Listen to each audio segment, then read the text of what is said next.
for certainly all of you here and everyone watching at home, and certainly everyone here at the State Department.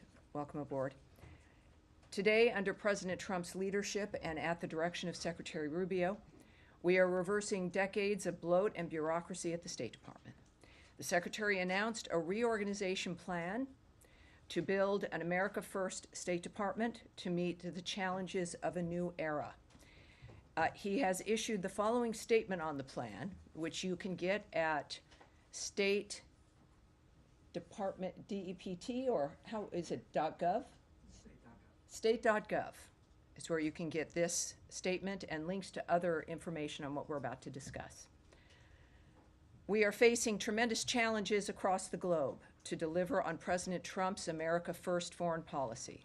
We must make the State Department great again. In its current form, the department is bloated, bureaucratic, and unable to perform its essential diplomatic mission in this new era of great power competition. Over the past 15 years, the department's footprint has had unprecedented growth and costs have soared. But far from seeing a return to investment, taxpayers have seen less effective and less efficient diplomacy. The sprawling bureaucracy created a system more beholden to radical political ideology than advancing America's core national interests. That is why today Secretary Rubio is announcing a comprehensive reorganization plan that will bring the department into the 21st century. This approach will empower the department from the ground up, from the bureaus to the embassies.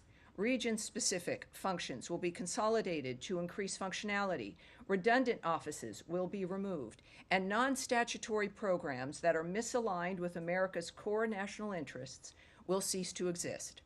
Under President Trump's leadership, we have a commander-in-chief committed to putting America and Americans first. As his Secretary of State, Secretary Rubio, announces that he is in fact confident a reformed State Department will meet the moment and help make our country great once again. So the bottom line here is that these sweeping changes will empower our talented diplomats to put America and Americans first. It is also, I will remind, for those of you who are in the bullpen and those watching at home, as I've mentioned before, there's a number of journalists and organizations that are a member of our bullpen. They're people who cover the State Department and work here in the building. And we had a discussion earlier today with some more background on this. That also for State Department personnel, everyone in the building will be receiving, of course, this statement. And there's an opinion piece that is available from the Secretary at the new State Department Substack link. And that is statedept.substack.com. Is that it? Go there, and it will ask if you want to subscribe. You don't have to. You can just click on the title, and you'll get additional commentary from the Secretary in this regard. Also, for everyone in this building, there is additional information. There is a fact sheet. There are frequently asked questions. There's an additional statement from the Deputy Secretary Landau, so you will be able to see that as well. And as a reminder again, because I know there's been a lot of fake news out there, this is a reorganization plan. It is not something where people are being fired today. They're not, no one's going to be walking out of the building. It's not that kind of a dynamic. It is a roadmap. It's a plan. It is something that there's been a congressional notice that has been sent. And so the steps and the procedures that happen through the government are also taking place at this point as well. And at this stage, I will open it up for questions on this issue. Yeah, yes, sure. Sean? Thanks. If you don't mind, just obviously lots of questions, just to make sure we get to it. The Russians are saying that Special Envoy Witkoff is coming back. All right, so we're doing, that's a different issue. Let's stick with this. If we, it's interesting, if none of you have any questions about this. No, we certainly have questions. Yeah, so I mean questions about this, and then of course I know, Lord knows, there's many other things that are happening as well. All right, yes, go ahead. Just on the hiring freeze and the way that this affects the folding in of USAID to Sure. the State Department, how, given the fact that these people are not considered State Department employees, what opportunities, if any, are going to be given to them to be able to reapply or Sure. not for their position? Sure. First of all, the USAID fold in, that in a way is kind of the genesis of this, right? We knew that was going to happen. USAID was going to become a part of the State Department. And in this framework, what you'll see, and it makes, I think, perfect sense, and people seeing this will see that it makes sense, is that instead of this monolithic entity that was, its own object in Washington, D.C., making decisions about aid and where the money would go, the usual experience, and I've experienced this with the Secretary's travels and his conversations with the leaders and also our own embassy and consulate staffs, is that you would have donations or funding for a project that the country itself was not interested in or did not want and had other needs, that the embassy staff or the ambassador was never consulted, that the opinions of the people who are working in the country were not consulted. So they would see money going into a nation, as an example, put in to fund something that was even, in some cases, detrimental to the nation that we were working with, or opposed by an ambassador, and yet there was no input and no action. In this particular kind of reorg, it's about consolidating things, right? Weaving certain offices into other bureaus, making situations smaller, reorganizing it, literally. And in that case, you will see the bureaus, which used to have a lot of power, but had really kind of lost that in a certain way through the giant bureaucracy that became evident through the 70s and 80s and 90s. And that you would have a dynamic now where the intention is, and described in this plan, to have each regional bureau have the element of the USAID that is relevant to that bureau, so that they would be working together, and it would be a coalition, if you will, of ideas and minds and efforts to then also bring in and have the embassies, the ambassadors, and the governments who are working with having a say in making sure that the money that's donated is relevant to that nation, is relevant to the region. And that's what will be, that's where USAID essentially is going, is into positions where, as I've mentioned to you, as we were doing our review of USAID, is don't mistake a change for being for indicating something is gone or missing. That it was never about us abandoning our commitment to funding to any kind of life-saving efforts or our work with other nations in assisting them. But it was going to look different, and now it will. But it will not just look different, but it's actually going to be within a functional framework to make sure that any aid that goes out is aid that that we work with the nation on, that we work with the embassies on, and people on the ground with an interest who are stakeholders will have a say in that. I think that that's certainly a much more functional way to move foreign aid through. But on the employees themselves, Oh, that sure. were already sort of in limbo in terms of how their jobs Sure. were going to change when the department was going to be taking over Sure. USAID, are those employees going to have the opportunities to apply for other positions? How many Well, people? some will. So again, this is a proposal. This obviously could change. But as you have offices that are cut, or even some bureaus that were set up for a specific situation that end up being cut entirely, that you will have people who then, Foreign Service officers, the career workers, et cetera, being able to apply for something else. So these are, it's a dynamic where you've got a certain number of open seats that exist, and then people who, of course, will then be out of the seat where they were if, in fact, their office is cut or even folded in to another bureau. So these are, again, this is, again, a roadmap, and it's a dynamic, whereas we've said in the past certain dynamics where people, and this is new for me as somebody who's never worked for government, very much in a way like the military, where you can be working for the State Department, working in a specific, let's say, embassy overseas, and then that job ends, and then you come home and you get slotted into a new job. That, I think, for the American people, maybe for large corporations, that makes sense. But that's how it works here, when, of course, that's possible. So that is possible, and we will clearly watch that as it plays out. Yes, sir. Thank you very much, Tammy. You said things will look different, and thank you for that Sure. response. But I think a lot of people around the world will be wondering what it is, especially perhaps in the Middle East, Africa, what it will actually mean for them on the ground? How will these changes take effect? Will we see offices over there that are being closed, consulates and so on? Can you talk a little bit about what people around the world can actually expect? Well, I can't speak to, it's a very separate issue, right? This is an organizational roadmap for this department here, right, in Washington, D.C.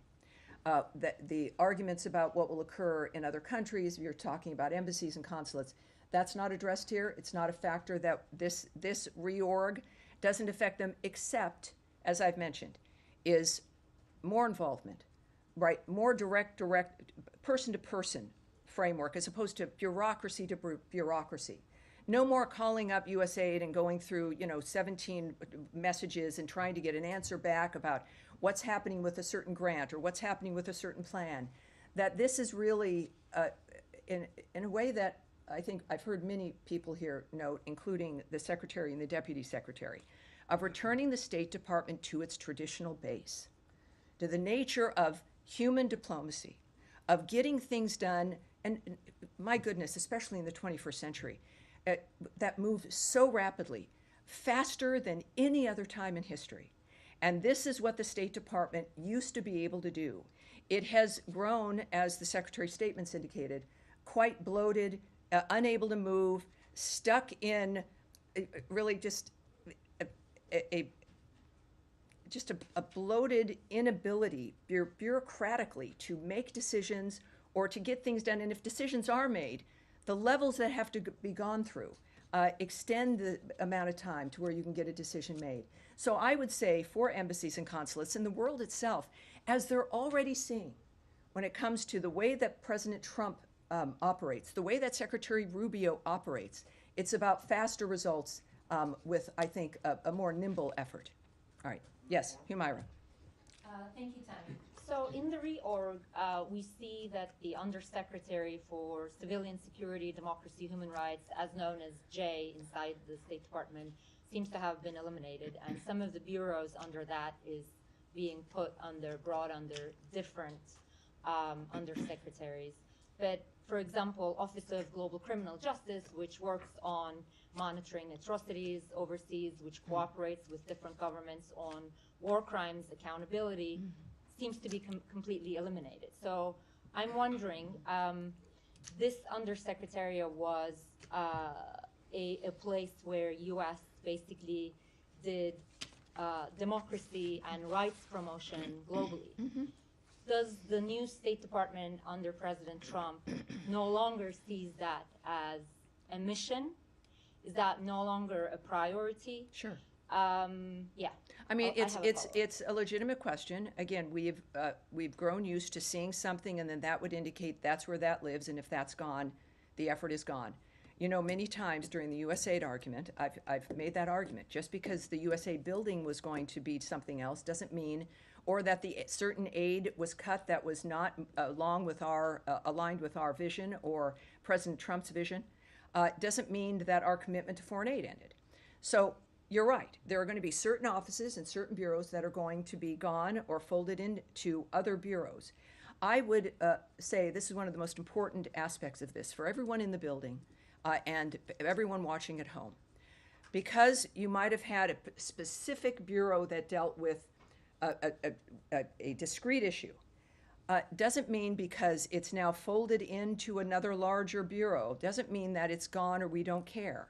It means that, in fact, certain issues deserve to be considered part, not like some specialized, separate, segregated interest. Why shouldn't that interest be in every bureau, right?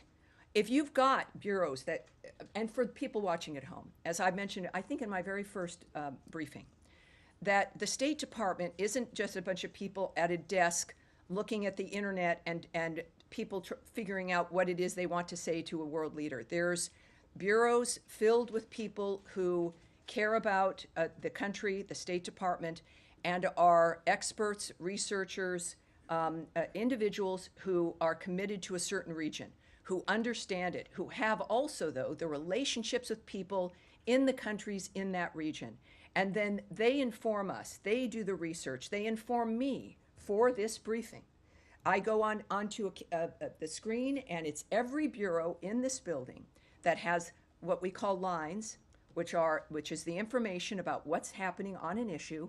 They tell me what those things are, why it matters, and et cetera. So I come here, and a great deal of what I say to you, if not most, is from the body of knowledge from the people who work in this building, who are the Foreign Service officers, the career people, the civil service officers and workers who are here. So that's how it is the government as a whole is people. It is a collection of people who've gathered to further the founders' vision, and who with each election gather to further the vision of the person who leads this government. So when we think about the nature of USAID or those other bureaus you mentioned, if a bureau is gone, that is certainly all these issues are important. It means that we're looking at certainly blending in with the regional bureaus, taking certain issues away from being specialty issues, and making sure that they're in the frameworks of the bureaus so that they can be weaved in and dealt with as a whole within all the work. Yes, of course. Please. No, next, once we I get do do have a this. follow-up on this too. Okay, then, hold it, but I'll make sure I give it to you guys. We're good. You said earlier that you talked about some of the programs and you described them as, the aims of the programs were not in line with the aims of the country. Now there are countries like U.S. has made democracy promotion a priority, but that priority actually did not go down well with some of the countries in the world. So if a country, for example, a lot of people would give the example of Hungary. U.S. has funded some independent media organizations in Hungary. If those are in contradiction with Hungary's goals, U.S. is no longer going to do Well, that kind no, of it's thing? not. Without, of course, speculating on what we would do in a particular country, the point is that American tax dollars that are sent as aid or to supplement something in another country deserves to be used to reflect the values and the interests of the United States, which of course is democracy and freedom around the world. I think it's safe to say that with all of our actions, certainly the Trump administration, we have made it clear that that is our priority. But also making sure that the ambassadors who are also appointed, who are representing this nation, in countries and others who work at the consulates, in concert with the nation that we are working with diplomatically, that we have a coalition, if you will, on knowing how that money is being spent and making sure that the stakeholders actually have a say. I think that's fair. Some people would argue that sending money into a country, spending on something that nobody else discussed, like as USAID would do, is unfair, and that the people in the country that we're working with should have a say. But bottom line is, this now moves into something that is more accountable, more specific, easier to describe, easier to ask questions about, and easier effectively for everyone involved here at the State Department and at the embassies and consulates involved, more accessible and more transparent. All right. Yes. Okay. I just wanted to follow up on Humera on global criminal justice, because Sure. there seems to be a bit of a mixed message, because on the one hand, this is clearly being eliminated from the organisational chart, but when we're pressing you on it, you're saying, Well, it may be these- moved. I mean, these if roles can things still may, if be- you don't see it on can the be chart, moved. it may be moved. But and then the Secretary has retweeted an article which says very specifically that this is an aggressive shake-up. It will close agency offices, including those launched to further human rights, advance democracy overseas, counter extremism, and prevent war crimes. So it's just a simple question, really: is the investigation and prevention of war crimes overseas still an important Of course. piece of work and a priority for the State Department? Democracy is always important, obviously, and again, and I understand the tendency. I understand the tendency. War crimes, again, for me, being here now, we're approaching about 100 days. My deciding to do this is based on this nation's history, and it clearly is committed to the nature of the values of the American people and of this country. And just because, and this is why I think it's difficult to do, you've seen a bureau dedicated just to that, just because it has been folded into a different bureau or is an element underneath a different kind of office, and that particular bureau that was maybe specialized, which could be implemented in a better, more nimble, faster way, especially when we're talking about war crimes, and things immediately that are moving on the ground. This is the kind of adjustment and reorganization that makes it better. And that this will always be the argument, this will be seen. But it is, of course, those values that you know are American values remain. And while the approach or the bureaus or an office might be called something differently or even eliminated as an office, but is moved through the bureau as a whole, you'll see that the American approach to the world not only remains the same, but will be more obvious, more clear, more dynamic, and more active. Do you know where will that role move to? Because it's very hard to see in the chart, for example, on war crimes or global criminal justice, where that will now exist. Well, but again, this is a roadmap. It is a plan. This is something that in this process, and there is a process in this government, where there may be certain things that change. And there'll be a point where we're talking about implementation. So those details, this gives you, I think, a very good idea, transparently for everyone who's watching this, that this is a change. It is, the issue is, certainly, sometimes we all know that change is difficult. But in this particular case, it had to happen because of the bulk, because of the unsustainability of the size of the government. And that's why we're doing it. All right, yes, sir. Thank you, Tammy. Two questions. I know this came up on different settings. Just want to make sure. It's the same issue. Yes, to Okay. get you on the record that this will not impact whatsoever when it comes to the department's reports on different issues like human rights, which appears to be Well, delayed. look, I can't, I'm not going to speculate on whatsoever impact on how a report is issued, when it's issued, the content of the report, the nature of how our discussing human rights is done. I will not, all of that would require speculation here, beyond, I think, the reorganization report. And my second question, I know that I can say a spokesperson's role will be promoted, congratulations on that, but I want to understand with the GEC, closure of GEC recently. GEC, Global yes. Engagement Center. Yes, no, And- that's a very and good also- question, yeah. And also, eliminating some of the fundings, like, grants to Moldova to fight against Well- the Russian disinformation. Is the issue of Russian disinformation or Chinese disinformation, is this something that you are concerned about, or are you out of business of combating it? Well, it's obvious that everyone's concerned about interference in elections. None of us want that, but of course, the specifics of how a reorganizational roadmap is not going to, I'm not going to be able to answer the question about how that would be affected, of course. And your other question was? Chinese and Russian disinformation. and No, there was a combating it. different one. And your office will be promoted. I Well, see this it's moved, separately from these. yeah, and this is, I think, again, a bit in the weeds for the people at home. I mean, there's an organizational chart. My office is now answerable to the secretary, which, of course, all of you probably already presume that, if that's true. But now technically, it sits within that umbrella. So nothing has really changed in that regard, except it's a little bit more specific and obvious when it comes to the nature of my work. Can we just come back to later on Ukraine? Well, forgive me, I'm going to move on. I was also going to answer your first question, which, GEC. the GEC. Thank you. He remembered. In fact, that's a good question because things beyond this roadmap will also happen. That bureau has been eliminated. Things will change in the State Department separate from this roadmap. That bureau, which had been ordered to be removed last fall, what they did is they changed its name and moved people around.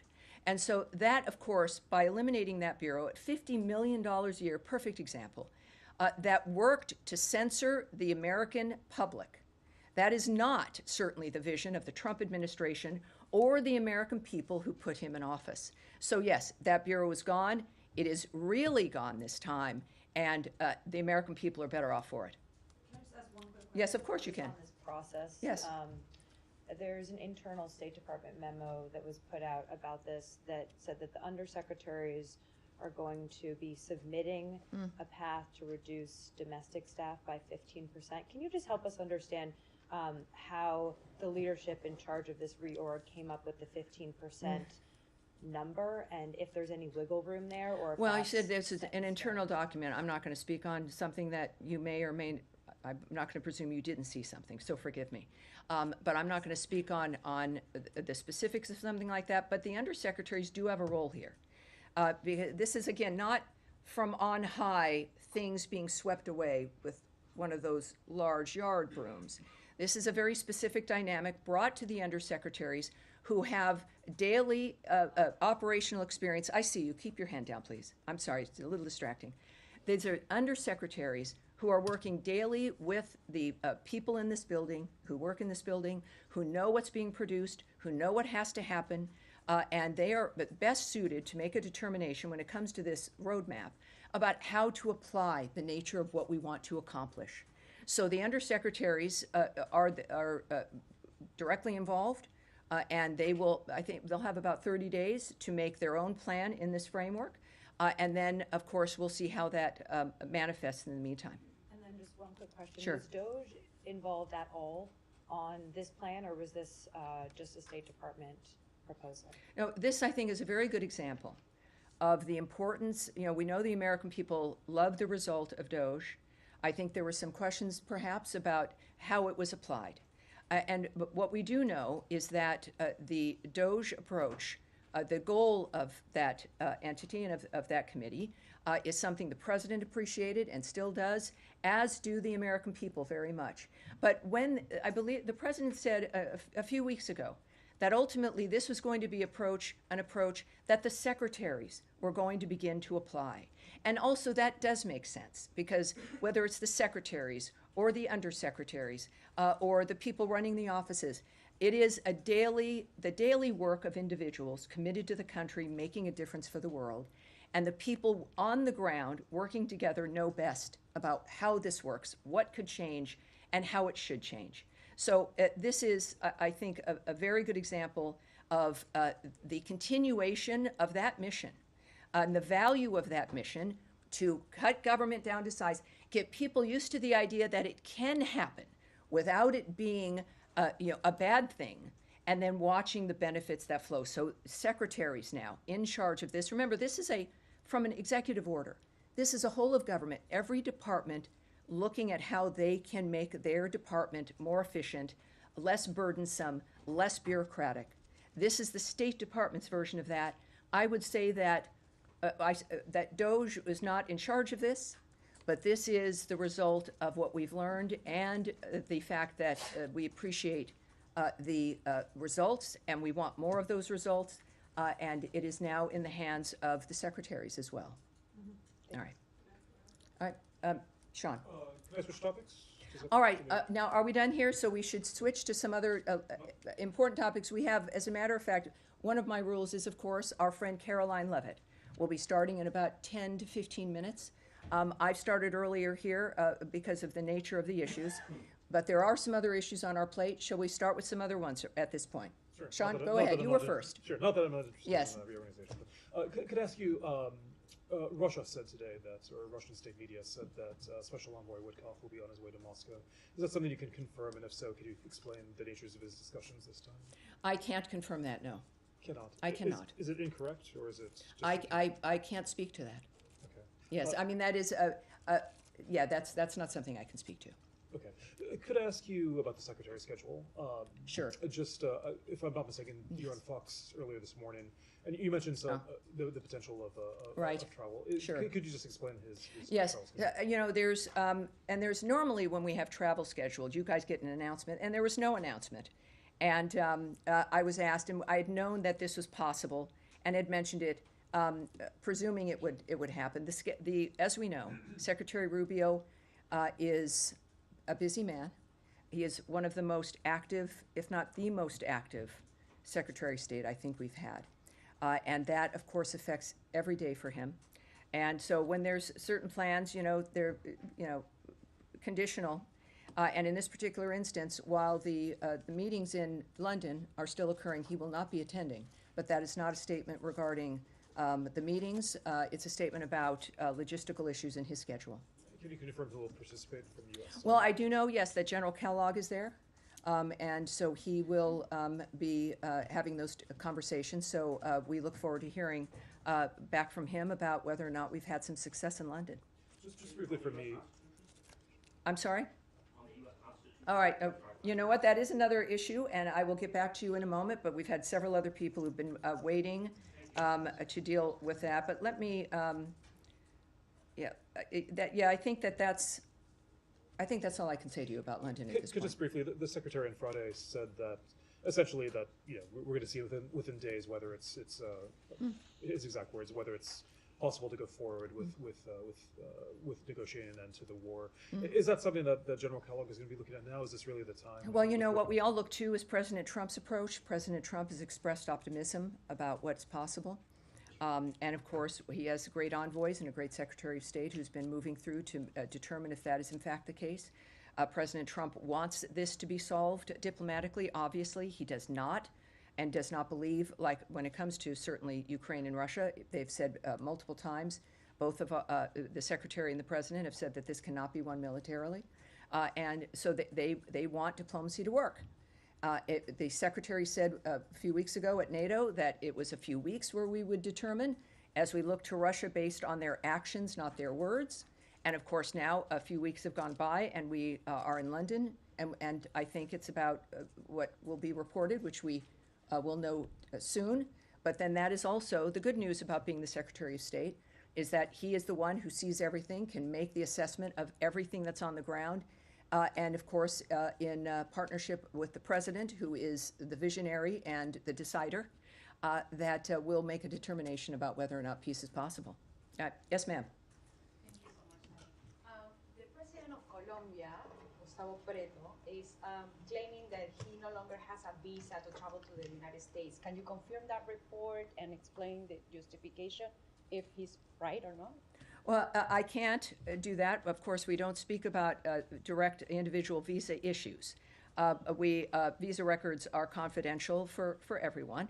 But we are aware of the reports. We're aware of what he said. What I can say is that our two countries have had opportunities to create a brighter future for our citizens through efforts aimed at targeting violent drug cartels that are now poisoning our citizens and destabilizing our region, creating economic opportunities that advance prosperity, and ending the regional crisis of illegal immigration. So that's what I know about our two countries. His comments are not something that I'll remark on. All right, yes, sir. Yeah, thank you. I have a question about the Iranian talks. I'm sorry, about the Iranian talks. Do you have Yes. any updates about the third round with the Iranian, and how do you see the Iranian engagement with Russia and China when they are updating them and talking and meeting with them about the negotiations that they have with you? And will there be the next round direct talks with them, or it's indirect still? Well, again, these are diplomatic missions. I know I speak often. I have to say no to you when it comes to the questions you ask because you're looking for some details. I understand about the nature of what may or may not happen in an issue that the world cares about. But if it involves, of course, negotiations, diplomatic considerations, diplomatic conversations here between American leaders, I'm not going to remark on that. As far as what might be next, I have nothing new to report to you at this point. All right. Yes? Tammy. The Diplomatic Security Service says it's been assisting the Virginia Homeland Security Task Force in arresting undocumented migrants and some people who are connected to transnational gangs. I wonder if you could say more about the decision to have DSS jump in there and whether you expect this collaboration to be ongoing and if there's any concern that this will detract from the original mission. Well, good question, if that's accurate. And so I need to check. We'll take that back and I'll get back to you on that. And your question is going to be the last one because we are just a few minutes to 1 o'clock. Thank you, everyone. We will have, I do want to let you know also for Thursday, my principal deputy, Tommy Pigott, will be briefing you for the first time. So that will be fun on Thursday. It's very, very exciting time.